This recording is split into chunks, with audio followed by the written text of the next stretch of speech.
Solo para aclarar, son las 10:10 y vamos a empezar. Entonces, si es que nos demoramos un poquito, no es que me demore mucho, sino que empecé tarde.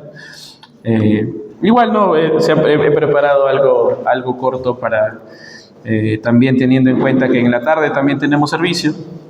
Y quisiera que volvamos a leer este versículo que hemos empezado leyendo en Hechos 6:8. Lo voy a volver a leer, si me pueden seguir con la vista. Hechos 6:8 dice: y Esteban, lleno de gracia y de poder, hacía grandes prodigios y señales entre el pueblo. Si les pregunto cuáles son las dos palabras que más le llaman la atención del versículo, ¿alguien diría alguna? No dice, es 6:8. 6:8 dice: y Esteban, lleno de gracia y de poder, hacía grandes prodigios y señales entre el pueblo. Ya, gracia, poder, ¿alguien más? Prodigios y señales, gracias, ok. Incluso gracias, cuando leemos poder, suena a superhéroe, a Spider-Man, a Superman, Iron Man. Batman no tiene poderes, así que no lo menciono. Pero pensamos en cosas de ese tipo, ¿no? Y cuando hablamos de grandes prodigios y señales también, ¿no? Nos imaginamos, enderezó la Torre Pisa, detuvo el tren, cosas así, ¿no? Grandes señales y prodigios y cosas que nos llaman la atención. Vamos a profundizar en ese versículo y en más. En realidad, esta meditación tiene dos introducciones. No, mentira. Sí, son cortas igual. La primera es sobre esto, que cuando hablamos de este versículo en particular, nos llama la atención mucho lo humano, ¿no? El poder, las señales, los prodigios. Pero si les cuento cómo termina Esteban, estoy seguro que no van a querer o no les va a parecer muy atractivo. Porque así somos como humanos, ¿no? Incluso me identifico con ello, porque solemos ver humanamente hablando lo que nos llama la atención. Y nos llama la atención incluso esto que dice al final, entre el pueblo, ¿no? Qué más bacán que tener poder y todo, pero sobre todo que encima lo vea todo el pueblo, ¿no? Chévere, ¿no? Porque si fuera escondido, pues no tiene sentido, ¿no? Si nadie se entera. Entonces la idea es que lo vean todos, y podríamos, si usáramos solo este versículo, hablar de wow, Esteban superstar, ¿no? O sea, poder, señales, prodigios, y entre todo el pueblo, ¿no? Y porque eso, repito, nos llama la atención. La idea es que, y aquí entro a la otra introducción que les decía, por dos introducciones, porque esto es respecto a Esteban en sí, y esta ya es la introducción del tema. Hay un versículo, o hay una palabra, perdón, que me llamó la atención mucho, es la palabra discípulos, que se menciona bastante en Hechos, incluso si se van a Hechos 6:7, perdón, dice: y crecía la palabra del Señor y el número de los discípulos, también dice ahí, ¿verdad? Me llamó la atención esa palabra, se menciona también más antes y más adelante también, porque cuando la buscaba en el original, la traducía literalmente como aprendedores. Aprendedores, así literal, aprendedores. Y saben, cuando busqué el significado de aprendedores, me encontré con algo súper complejo y profundo. ¿Saben qué significa aprendedores? Que aprenden. Literalmente es eso, ¿no? Que aprenden, aprendedores. Y cuando buscaba más, incluso, googleé en realidad la palabra, y esta palabra se usa mucho hoy por hoy en paralelo a emprendedores, aprendedores, emprendedores. Y lo llaman a una comunidad de emprendedores que les gusta aprender siempre mucho, ¿no? Entonces están como que leyendo un montón, buscando conocimiento, están así. Entonces son como que se tratan de diferenciar de solo los emprendedores, ellos son aprendedores, ¿no? Algo así leía que se usa en la actualidad, ¿no? Pero la palabra en realidad es muy antigua, ¿no?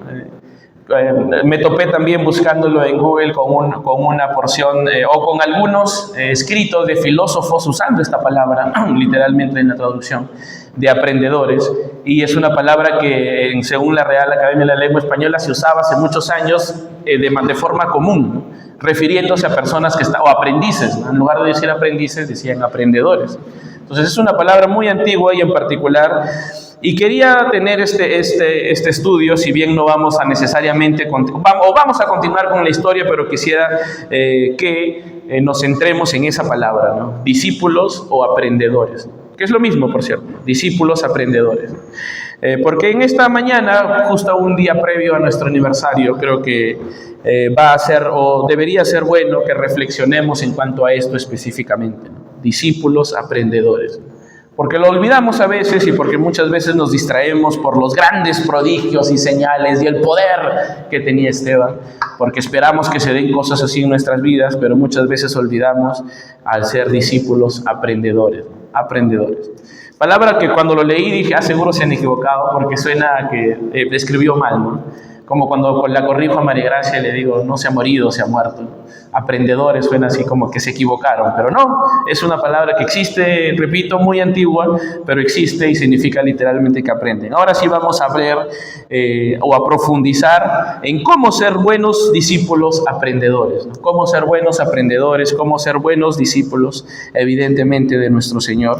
Y quisiera que antes, o que para entenderlo mejor, vamos a ver justamente la causa por la que este versículo se hacía real en Esteban, ¿no? Que tenía gracia y poder y hacía grandes prodigios y señales entre el pueblo, ¿no? ¿Por qué esto se hacía realidad? Bueno, esto no es el inicio, ¿no?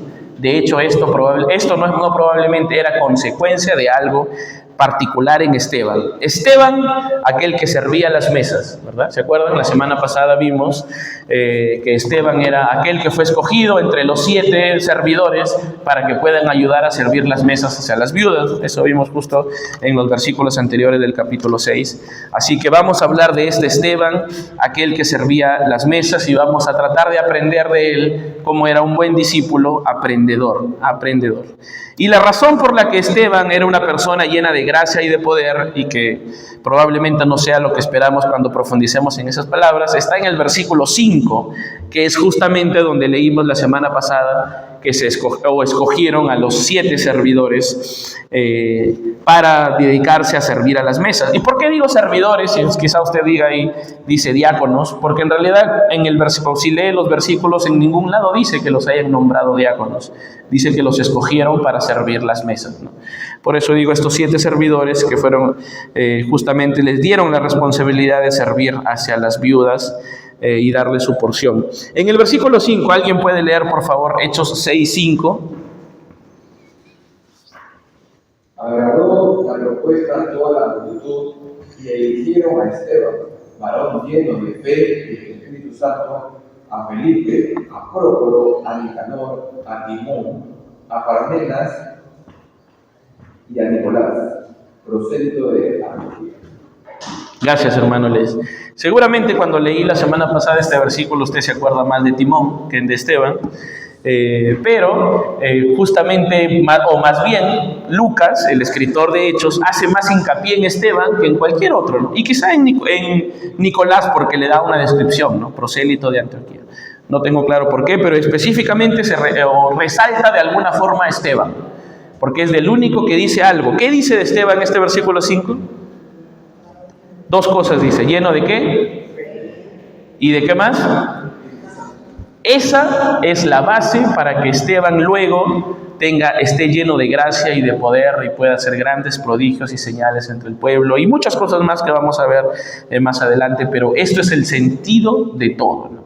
Esteban lleno de fe y lleno del Espíritu Santo. 2 cosas vitales y que solemos olvidar. Primero, lleno de fe. ¿Qué es fe? Triste, porque humanamente hablando usamos la fe para validar nuestros deseos, nuestros sueños, para decir, no, vamos con fe, y usamos la palabra fe un montón, muy distinto, o usamos la palabra fe de una manera muy distinta a la que nos enseña la Biblia.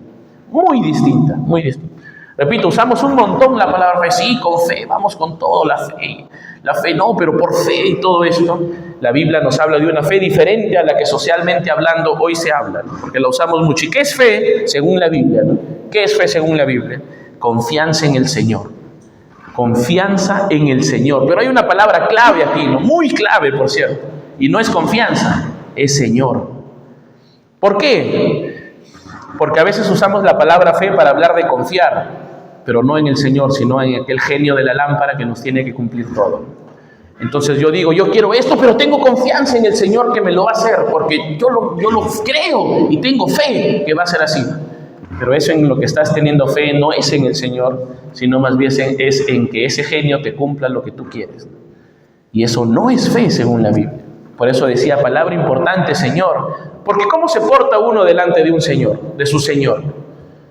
Uno no va y le pide, yo quiero que tú me des esto, sino uno va y se rinde al Señor. Y eso es fe, me rindo en confianza, me rindo ante ti, Señor, y tengo confianza en que rindiéndome a ti, tú vas a hacer lo mejor para mí. No importa lo que yo quiera, no importa lo que yo desee, no importa lo que yo crea que es lo bueno para mí, yo confío en que lo que tú hagas va a ser lo mejor para mí. Eso es fe. Fe, confianza en el Señor. Yo me rindo a ti. Me rindo a ti. Eso hizo Jesús, ¿no? Porque Jesús en algún momento podría haber dicho, no, yo tengo fe que me voy a librar de la cruz y lo repito por fe, me libro de la cruz. Pero no, Él dijo, que se haga tu voluntad, Señor, y no la mía, porque Jesús tenía fe, una fe dispuesta a morir en la cruz, algo que no es bonito para nadie, evidentemente, mucho menos para Jesús. La peor muerte que existió en la historia de la humanidad, la muerte de la cruz, la más sangrienta, la más despiadada, la más con que más maltrato existió y demás, la de Jesús. Jesús la recibió en fe, confió en su Señor. Confió en que el Señor y lo que estaba pasando era lo mejor que podía pasar para Él. Y luego dice que Él lo exaltó y lo levantó hasta lo sumo y le dio un nombre que sobre todo nombre, para que sobre ese nombre toda rodilla se doble y toda lengua confiese que ese Jesús es el Señor.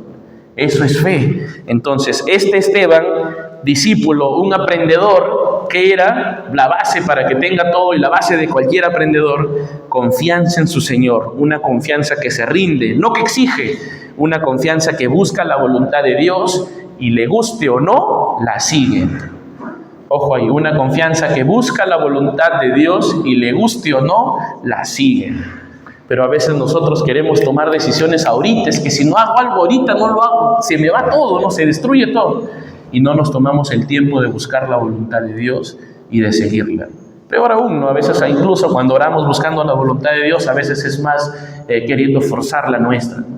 Y nos sugestionamos a encontrar señales incluso, ¿no? Ahora que veía este comercial que sale, los que ven en los partidos del Mundial, salen a cada rato este comercial de ¿qué casa de apuestas? Betson, ok, las señales, ¿no? Y ven un perro por ahí rojo y dicen, le apuesto al rojo porque es la señal. Y triste, ¿no? Porque así vamos a veces por la vida, ¿no? No, es que he soñado esto, ¿no? No, es que ya, Señor, si es que se me cruza el hermano tal, y eso es, no es porque eso es lo que yo decía, eso va a ser. Y pareciera que estamos como Farfán, como esas personas en el comercial buscando las señales, ¿no? Taco en rojo, taco 8 en rojo, no sé qué dice y cosas así. Y así andamos, ¿no? Buscando las señales, jugando a apostar prácticamente para adivinar la voluntad de Dios. Y creemos que eso es la voluntad de Dios. No, eso no es fe. Porque hemos hablado incluso en la escuela dominical de hoy que la palabra de Dios está, la revelación de Dios está acá. O a veces decimos, Señor, ¿pero qué debo hacer, no? ¿Desobedezco a mis padres o no, no? Muéstrame, Señor. Entonces después se me cruzó algo. No tengo que obedecer entonces. Pero la Biblia dice, hijos, obedeced a vuestros padres. Y estoy dando un ejemplo bien básico, pero así con muchas cosas. Amad a vuestros enemigos, incluso nos llama la Biblia, nos llama a actuar con amor, soportados los unos a los otros y demás. Pero luego estamos, Señor, ¿cómo debo hacer? Fe, hacer la voluntad de Dios, confianza en su Señor, una confianza que se rinde, no que exige, una confianza que busca la voluntad de Dios y la sigue. Y lo segundo que decía acá es ser lleno del Espíritu Santo, ¿no? Esteban, lleno de fe y lleno del Espíritu Santo, confianza en su Señor, rendido, y lo vemos, ¿no? Porque lo vemos, vamos a verlo más adelante, que cuando Esteban podía ser muerto de la peor forma, siendo apedreado, bueno, la peor fue de Jesús, pero de una forma muy fea, siendo apedreado, él seguía mirando al Padre, seguía teniendo fe. Señor, tú quisiste esto para mí, listo, ¿no? Aquí lo recibo. Y murió así, el mismo Esteban, literal era lleno de fe, ¿no? Y lo segundo, lleno del Espíritu Santo. Y aquí hay una analogía que necesitamos entender, y es que no hay forma que yo tenga acá un vaso lleno de agua. Imagínense, acá hay un vaso lleno de agua. ¿Cómo lo puedo llenar de gaseosa? Y acá tengo una botella de gaseosa, al revés mejor, perdón. Tengo un vaso lleno de gaseosa, para no motivar a la diabetes. Tengo un vaso lleno de gaseosa acá llenecito, y acá tengo una botella de agua. ¿Cómo puedo llenar este vaso de agua? Tengo que botar la gaseosa para poder llenarlo de agua. ¿No hay otra? ¿Hay otra forma? No hay otra. Entonces, si yo digo, no, pero échale agua ahí, ¿qué va a pasar? ¿Verdad? O sea, no va a pasar, ¿verdad? Tal cual, ¿no? Entonces, Esteban dice, lleno del Espíritu Santo. Pero nosotros a veces vivimos como si la Biblia nos llamara a ser lleno de nosotros mismos, de redes sociales, de la sociedad, y demás, ¿no? Y de muchas otras cosas más. Muchas otras cosas más. Y la Biblia nos dice, bueno, entendemos que no hay forma de ser lleno del Espíritu Santo si no soy vaciado de mí mismo. Y ahí es cuando la Biblia nos llama, si alguien quiere seguirme, niéguese a sí mismo, tome su cruz y sígame. Porque es necesario que yo me niegue a mí mismo para poder ser lleno del Espíritu Santo. Es necesario que yo me vacíe de mí mismo para poder ser lleno del Espíritu Santo. No hay otra, no hay otra. Es muy básico, muy simple, debería ser muy fácil de entender. Lamentablemente es muy difícil de vivir. Definitivamente sí, muy difícil de vivir. Más aún en la sociedad en la que vivimos, más aún siendo como somos. Es muy difícil de vivir. Estas dos características hacían de Esteban alguien agradable delante de Dios, muy agradable delante de Dios, lleno de fe, confianza absoluta, rendido y lleno del Espíritu Santo, dispuesto a negarse a sí mismo completamente y de reconocer el accionar del Espíritu Santo en su vida. Eso era Esteban, eso era Esteban. Ahora sí vamos a la parte del versículo 8, porque esto de sí es la base, y ahora vamos a ver la consecuencia de que Esteban sea lleno de fe y lleno del Espíritu Santo. Hay 3 consecuencias que tengo aquí. La primera de ellas es el versículo 8 que hemos leído. Y Esteban, lleno de gracia y de poder, Hechos 6:8, hacía grandes prodigios y señales entre el pueblo. Pero hacía prodigios y señales, ¿para qué? Porque estaba en campaña política y necesitaba ganar adeptos, porque tenía que llegar a la presidencia, a la alcaldía, no sé. Hacía grandes señales y prodigios porque el Señor lo usaba para confirmar su evangelio. Ojo ahí, porque a veces decimos, sí, yo quiero grandes prodigios, pero si tuvieras grande poder y pudieras hacer prodigios, ¿para qué los harías? Estoy seguro que muchos de ellos los harías para tu conveniencia propia o de los tuyos y nada más. Aquí Esteban hacía esto por conveniencia del Evangelio de Jesús, por conveniencia del reino de Dios, porque el reino de Dios se seguía expandiendo. Esteban, lleno de gracia, vamos a profundizar un poco en esto, por eso les decía que quizá no sea lo que esperamos. Lleno de gracia, ¿qué es gracia? El vocablo original, ¿no? En el griego, charis, ¿no? Y lo que trata de decir aquí era que Esteban era estaba lleno de gracia, estaba lleno del accionar, influencia y favor de Dios. La presencia activa de Dios se hacía real en Esteban. A eso se refiere cuando dice acá, Esteban lleno de gracia. ¿Lleno de gracia de quién? Gracia de Dios. Como mencionaba y repito, el accionar, la influencia y el favor de Dios se hacían real en la vida de Esteban. Claro que sí. Por eso es que se daban las grandes señales y prodigios, ¿no? Porque era la gracia de Dios. No era Esteban. Y uno dice, pero ahí dice que Esteban tenía poder. Vamos ahora a qué se refiere con poder. Para entenderlo, necesitaría que por favor vayamos a Hechos 1:8. En el mismo Hechos, este versículo lo hemos estudiado hace algunos meses. Hechos 1:8, el que lo tenga por favor puede darle lectura.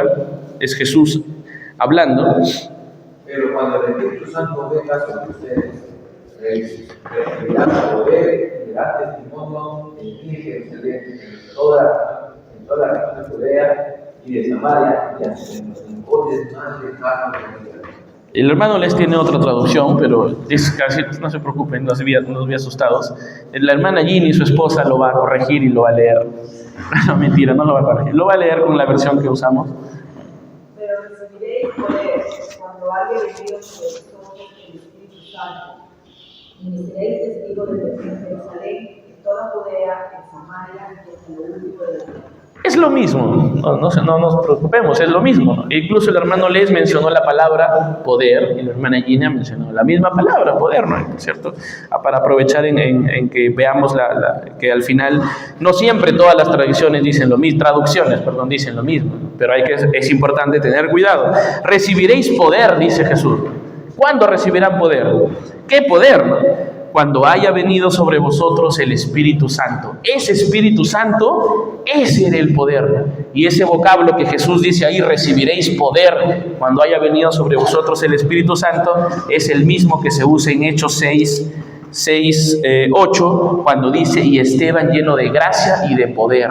Claro que estaba lleno de poder Esteban. ¿Qué poder? El poder del Espíritu Santo. La eficacia del Espíritu Santo estaba obrando en Esteban. La eficacia del Espíritu Santo estaba obrando en Esteban.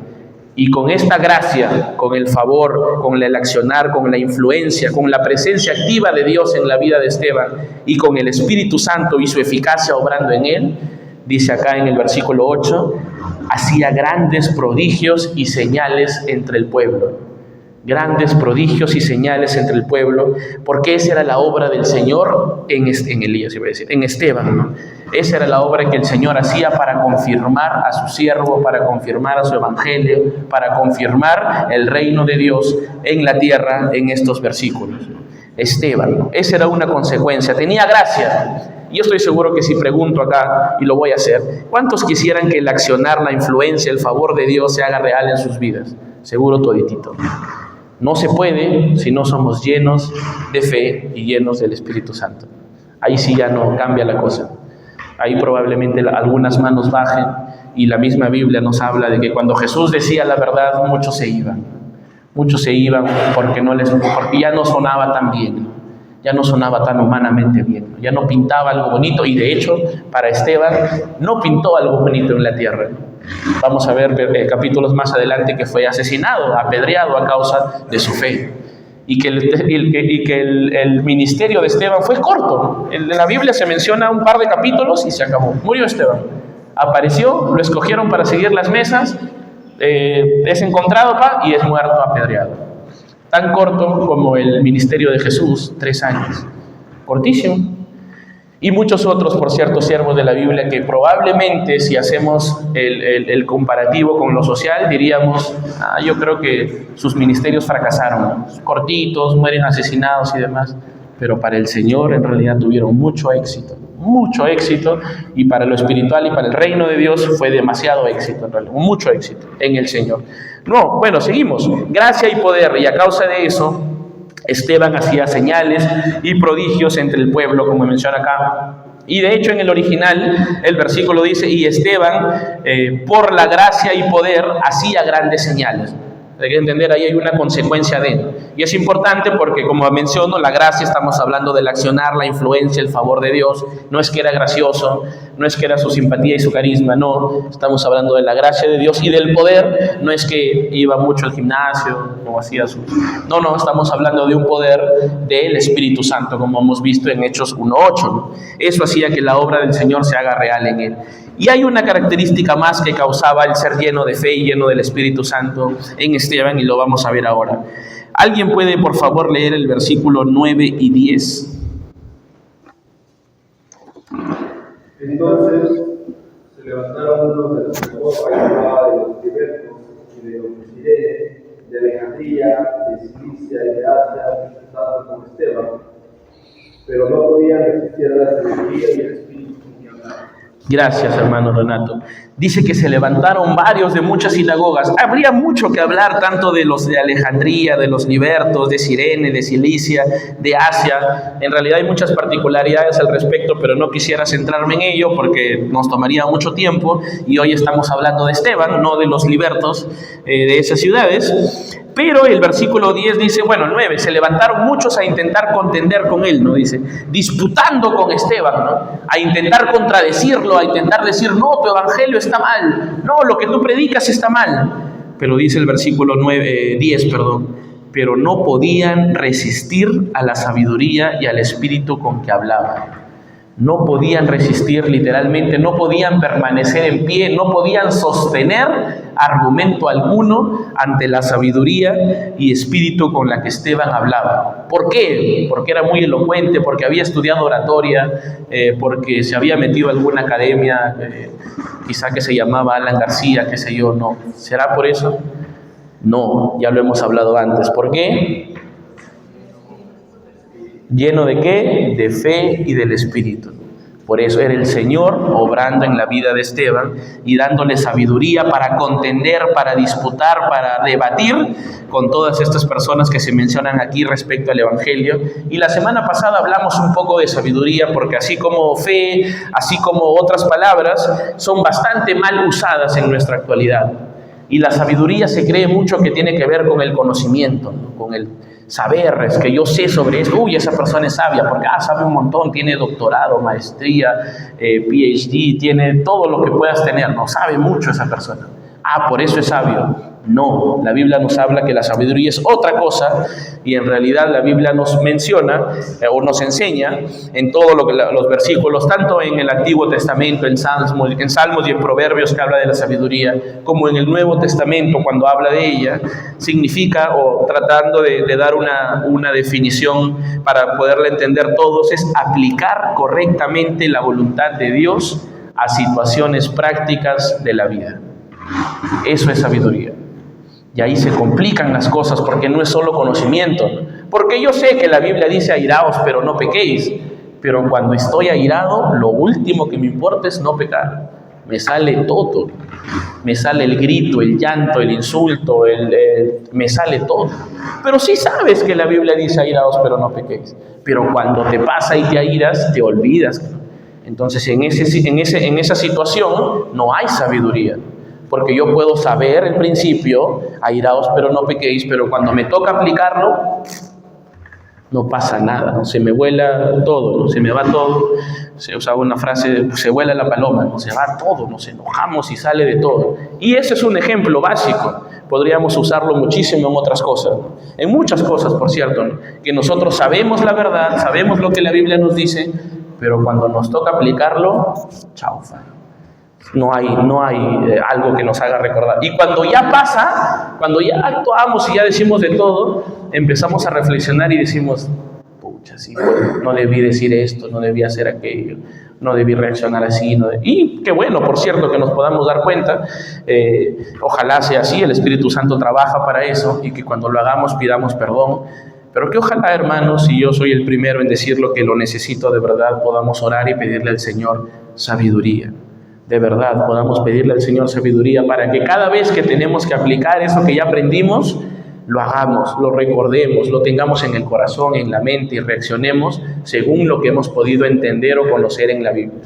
No somos así, no somos así. O podría mencionar varios ejemplos, ¿no? Esposos, amad a vuestras esposas como Cristo amó a la iglesia, pero muchas veces, si lo conversábamos con los varones, nos descuidamos de las esposas, de sus necesidades emocionales, sus necesidades espirituales, sus necesidades afectivas que ellos tienen. Pero sí lo leemos, ¿no? Amad, y Jesús sí se ocupa de nosotros de esa manera. Jesús se ocupa de todas nuestras necesidades, absolutamente todas. Pero muchas veces el trabajo, la costumbre, el día a día, llegamos y nos olvidamos. No hay sabiduría. Sabemos lo que la Biblia nos dice, pero cuando toca aplicarlo, nuevamente. Y también dice, padres, no airaos a vuestros hijos por esto, y no llevéis a prueba, me parece que dice, o muchos consejos que la Biblia nos habla respecto a padres. Pero cuando nos toca educar, cuando nos toca ser padres, nos olvidamos también. Y también podríamos decir de las esposas y así, para que nadie se sienta mal y demás, de todos, ¿no? Pero siempre cuando nos toca aplicarlo, y esa es la base por la que muchas veces espiritualmente no crecemos como cristianos, como hijos de Dios, no somos agradables ante Dios, porque podemos saber mucho, pero no hay sabiduría y por lo tanto no aplicamos. Y por eso es que Salomón era una persona tan respetada, porque lo mucho que podía o no saber era siempre aplicado, como había dicho, en situaciones prácticas de la vida, ¿no? En el día a día aplicaba esa su sabiduría, ese su conocimiento, por eso todos lo buscaban. Y la Biblia dice que no hubo en ese tiempo y no habrá hombre más sabio que él. Y el Señor, la Biblia también dice, en Proverbios me parece que dice que la sabiduría nos persigue, ¿no? Pero nosotros somos más rápidos. Eso no dice, por cierto, pero la Biblia sí dice que el Señor está atento a darnos sabiduría, atentos a darnos sabiduría. El Señor está deseoso, está desesperado por darnos sabiduría, pero nuevamente nosotros somos más rápidos y le ganamos, de hecho, en velocidad a la sabiduría. Y nuevamente, ¿por qué nos causa gracia? Porque creemos que sabiduría es conocimiento, ¿no? Ay, si tú no eres sabio, entonces eres bruto, eres tonto. En realidad la Biblia nos habla, y si lo comparamos a lo que la Biblia nos habla de sabiduría, yo soy el primero en decir, no tengo sabiduría. Me faltan horrores de sabiduría, horrores de sabiduría. Y estoy seguro que nadie podría decir acá, yo sí soy sabio. O sea, nos falta mucha sabiduría. Deberíamos ser los primeros en reconocer que cuando se trata de, cuando las papas queman, como se dice, lo último que importa es agradar a Dios. Cuando las papas queman, lo único que es vital es seguir adorando a nuestro Dios. Cuando las papas queman, más bien salen todo, salen nuestros sentimientos, sale todo y no vayan a quemar las papas para la tarde, no hay nada en la tarde, ¿no es cierto? Como era domingo de familia. Pero así sucede, nos pasa, y eso es sabiduría. Esto tenía Esteban, ¿no? Y nos dice en el versículo 10, pero no podían resistir la sabiduría y al espíritu con que hablaba, ¿no? Claro, el espíritu con que hablaba era el mismo poder que, como acabamos de ver, del Espíritu Santo, ¿no? Entonces, si usted quiere sabiduría, pregunto, ¿qué debo hacer? Lleno de fe y lleno del Espíritu Santo. Es simple, ¿no? Y ahí sí no estamos dispuestos. Queremos sí sabiduría, queremos sí gracia, queremos sí poder, pero no estamos dispuestos a ser llenos de fe y llenos del Espíritu Santo, como lo acabamos de ver que la Biblia nos enseña. ¿Cuánto necesitamos de sabiduría, hermano? Necesitamos muchísimo de eso. Pidámosle al Señor sabiduría. Oremos porque el Señor nos dé sabiduría y decidamos también rendirnos cuando toca aplicar esa sabiduría, para que esa sabiduría se haga real en nosotros. Necesitamos también rendirnos. Probablemente hay una línea bien delgada entre no ser sabio y ser hipócrita incluso. Y en eso oremos también y pidámosle al Señor que no lo seamos, por cierto, ¿no? Y nuevamente, si tenemos que pedir perdón, y soy el primero en decir perdón, Señor, hagámoslo, ¿no? Y que apliquemos esta sabiduría en casa, cuando trabajamos, en nuestras familias, con nuestras esposas, con nuestros esposos, con nuestros hijos, con nuestras hijas, con todos, que podamos aplicar la sabiduría del Señor y que en ello podamos ser de bendición para nuestras familias y para los que nos rodean. Esteban lo era, y además de eso, ¿no? Con este versículo cierro, voy a leer, el versículo 15, miren lo que dice el versículo 15, de Hechos 6:15. Dice, entonces, me he salteado algunos versículos intencionalmente, porque dice, entonces todos los que estaban sentados en el concilio, al fijar los ojos en él, en Esteban, vieron su rostro como el rostro de un ángel. Levanten la mano, ¿cuántos quisieran tener rostro de ángel? Levanten la mano, levanten. ¿Cuántos quisieran tener rostro de un ángel? Levanten la mano. ¿Levanten mano? ¿Nadie? Los que han levantado la mano, ¿alguna vez han visto un ángel? Entonces, ¿cómo saben que quiere tener su rostro? Bueno, no, evidentemente nos está diciendo que el rostro de Esteban, a pesar, y a eso voy a ir ahorita, pero miren, nos está hablando de un Esteban con un rostro tranquilo, lleno de paz, que se puede ver poder en él incluso, pero además de ver poder, se puede ver paz en él. El rostro de un ángel, ¿no? Imponente, lleno de paz, tranquilidad, ¿no? Pasaba eso. Y miren la situación en la que estaba Esteban, ¿no? Miremos, por eso me salté los primeros versículos. Leo desde el 11 hasta el 14. Acá está. Acá. Pero no podían resistir la sabiduría mientras debatían. Miren lo que sucede. Entonces, ¿qué hicieron? Sobornaron a unos para que dijesen que le habían oído hablar palabras blasfemas contra Moisés y contra Dios. Sobornaron a personas para que mientan sobre Esteban. Y soliviantaron al pueblo, influyeron en el pueblo, a los ancianos, a los escribas, y arremetiendo contra Esteban, lo arrebataron y lo trajeron ante el concilio. Esto hicieron con Esteban. Y ya frente al concilio, ¿qué pasó? El 13, y pusieron testigos falsos que decían, este hombre no cesa de hablar palabras blasfemas contra este lugar santo y contra la ley, pues le hemos oído decir que ese Jesús de Nazaret destruirá este lugar y cambiará las costumbres que nos dio Moisés. Todo eso hablaron de Esteban, y ahí es cuando dice que Esteban, la cara que mostraba era la de un ángel. Yo estoy seguro que si es que alguien miente sobre usted, la cara que usted tendría no se parecería en nada a la de un ángel. Probablemente se parecería más a la de un demonio, más bien, enfurecido, rojo, lleno de rabia. Pero Esteban dice, la cara que mostraba era la cara de un ángel. ¿Qué contraste? ¿Y por qué pasaba eso con Esteban? porque estaba lleno de fe y estaba lleno del Espíritu Santo. A tal punto que aun cuando mentían sobre él, y no mentían así una mentirita, obvio, le armaron todo un tema, todo un escenario, ¿no? Pagaron personas para que estafen, para que mientan sobre él, para, ¿cómo se dice cuando mienten sobre alguien? Para, legalmente, ¿ah? Bueno, levantar falso testimonio sobre Esteban, es otra palabra, calumniar, gracias, alguien lo dice, para calumniar a Esteban. Pagaron gente para calumniar a Esteban. Y aún así, sobornaron gente, exacto. Y aún así dice que Esteban, y ahí lee el versículo 15 que hemos leído, entonces todos los que estaban sentados en el concilio, al fijar los ojos en él, vieron su rostro como el rostro de un ángel. Un ángel, eso veían en Esteban. Nuevamente la situación no daba para poner cara de ángel. No daba para nada. Yo estoy seguro que nosotros acá estaríamos indignados, con ganas. No, pero hagamos. ¿Cómo es posible que van a levantar falsos sobre nosotros, sobre Esteban, sobre mí? ¿Cómo? Miren el rostro de Esteban, el rostro de un ángel. Y con esto, por cierto, vamos a ver después que ese rostro de ángel no es que se quedaba callado, no es que aguantaba. Vamos a ver todo lo que empieza, y hay un capítulo entero de todo el discurso, no, que bien grande, por cierto, 60 versículos en los que Esteban sustenta su fe, ¿no? No era simplemente una carita de ángel.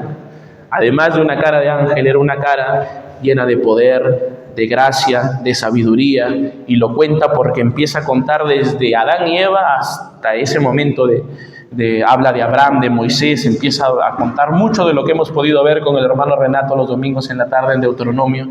Mucho de eso lo menciona Esteban en este momento, en este gran discurso que le da ante el concilio para defender el evangelio, no para defenderse a él, ¿no? No para defenderse a él, para defender el evangelio. Eso es lo más resaltante aún, ¿no? Ni siquiera en esas circunstancias, que por cierto lo estaban por condenar a muerte, y lo condenan a muerte porque luego lo apedrean y lo matan, literalmente. No pasó lo mismo con él que con Pedro y con Juan, que luego los liberan. No, en el caso de él sí fue apedreado y fue asesinado a causa del evangelio. Y hay diferencias que probablemente veamos en las próximas semanas. Quienes lo acusaron a él eran fariseos, los que acusaban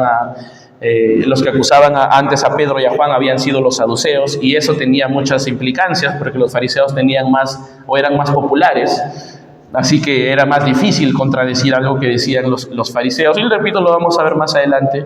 Pero esto es la realidad de Esteban, y esto debería ser la realidad de un discípulo aprendedor. Un discípulo aprendedor, como empecé diciendo. No me he equivocado con la palabra aprendedor, no estoy hablando de prendedores. Estoy hablando de aprendedores, ¿no? Como vimos, ¿qué significa aprendedores? Aquel que aprende, ¿no? Aprendiz, ¿no? Y ojalá, repito, que cada uno de nosotros aquí, Camila mencionaba que ella tenía 9 años en Getsemaní, dijiste. Quizá hay algunos aquí que tengan 10, 15, 19, algunos hasta 20, algunos quizá 1. El hermano Juan decía, yo todavía no estoy ni 1 año, aunque nosotros creemos que sí, pero él dice que no. Así tenga 1 año, medio año, 1 mes. Ojalá que todos cuando preguntemos, ¿y quién eres? Soy un aprendedor más. Soy un aprendedor más de Jesús y estoy caminando. Me cuesta mucho, lo digo personalmente, me cuesta mucho ser lleno de fe, me cuesta mucho, horrores me cuesta ser lleno del Espíritu Santo, pero sigo caminando en busca de ello, pero sigo orándole a Dios, pero sigo pidiendo perdón cuando me doy cuenta que no he aplicado la sabiduría, pero sigo buscando de Él, de su gracia, de su poder, para poder ser lleno del Espíritu Santo y lleno de fe. Ojalá que todos podamos decir eso, ya sea que tengamos 1 mes o ya sea que tengamos 20 años en la iglesia Getsemaní, sea lo que sea que tengamos, que podamos ser aprendedores de Jesús. Y que ese es el mensaje, justamente con eso quiero terminar en nuestro aniversario, que podamos ser llenos de fe y del Espíritu Santo, y que a partir de ello podamos ser personas con gracia, con poder, con sabiduría en todo tiempo. Que como iglesia podamos buscar eso, repito, que tengamos 1 mes en la iglesia, o sea que tengamos ya 20 años en esta iglesia que justamente cumple 20 años, que todos nos podamos reconocer y mencionarnos o llamarnos como aprendedores, como discípulos de Jesús, el más básico, el más chiquito, pero esos somos aprendedores, y que en Él podamos obtener justamente lo que hemos visto, que el Señor nos use para mostrar esos prodigios de su reino, esos prodigios y señales de su reino. Vamos a ponernos de pie, hermanos. Disculpen la hora, la idea era terminar antes que otros domingos, pero nos hemos pasado un poco. Voy a pedir que toque hoy día ofrenda pro templo. En esta oración, una vez tengamos la ofrenda pro templo, hermano Renato. Y con esta oración, los últimos domingos del mes solemos recoger una ofrenda especial que estamos ahorrando para obtener en algún momento una propiedad. La propiedad en la que estamos, como sabemos, no es nuestra, así que tenemos este momento de ofrenda pro templo. Pero quiero cerrar